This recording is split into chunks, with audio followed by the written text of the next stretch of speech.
Aujourd'hui, on va parler de géopolitique des drogues. Donc, en fait, on va analyser les conséquences économiques et politiques que deux drogues en particulier ont sur une société. Parce que si on va parler des États-Unis, donc on va aborder les conséquences économiques, politiques et un petit peu sociales qui vont entrer entre les deux de la consommation d'héroïne et de cocaïne aux États-Unis et ce que ça amène comme conséquences internationales, que les politiques internationales des gouvernements des États-Unis ont prises pour mettre fin à l'importation de drogue aux États-Unis. Donc, tout d'abord, on va parler de l'héroïne, qui est un dérivé du pavot. Le pavot est une plante qui pousse principalement en Afghanistan. L'Afghanistan qui produit environ 90% du pavot dans le monde. Donc, quelles conséquences cette production de pavot en Afghanistan a aux États-Unis? Donc, principalement ont des conséquences sociales très dures. On sait très bien que pour une famille, un jeune qui commence à consommer de l'héroïne, c'est un drame. Ensuite, conséquences financières très importantes pour une société. Pour les États-Unis, c'est moins grand que ça pourrait l'être dans un pays comme le Canada où on a un système de santé où un héroïnomane qui fait une surdose dans la rue va être traité, tandis qu'aux États-Unis, il ne le sera pas, il n'y a aucune assurance, aucun argent pour payer ses soins médicaux. Mais pour les États-Unis, c'est des conséquences économiques comme ça, on en voit surtout sur les frontières qui sont très très sécurisées. C'est un immense appareil à entretenir. Financièrement, ça coûte des centaines de millions de dollars par année à entretenir. Les douaniers, tous les agents, les technologies utilisées.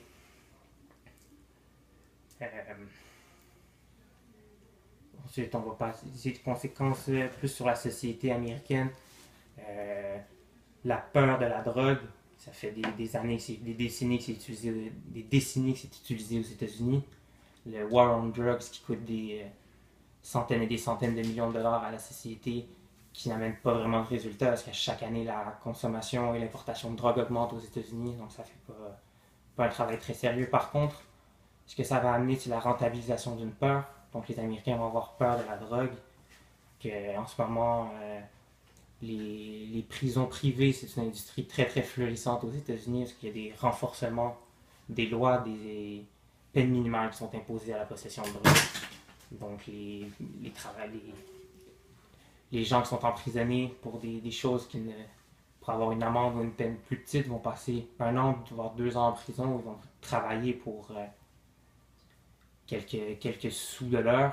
Donc pour les gens qui les font travailler, c'est très très rentable de payer des employés aux États-Unis 25 sous à l'heure.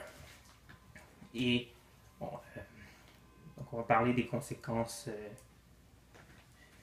internationales un peu plus de cette importation, de ce réseau d'importation d'héroïne vers les États-Unis.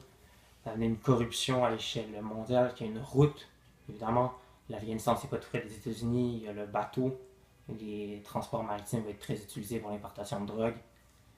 C'est un réseau international de corruption qui se fait graisser la patte par les trafiquants pour permettre cette production, cette importation.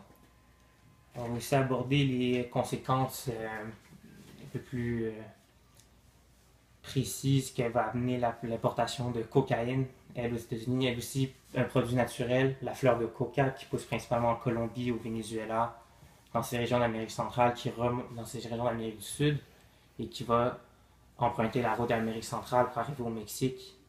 Et de là, on connaît la puissance des cartels mexicains, vraiment la main mise sur le nord du Mexique, près de la frontière américaine, très très gros, de gros groupes organisés qui font passer pour des centaines et des centaines de millions de dollars de drogue aux États-Unis par année.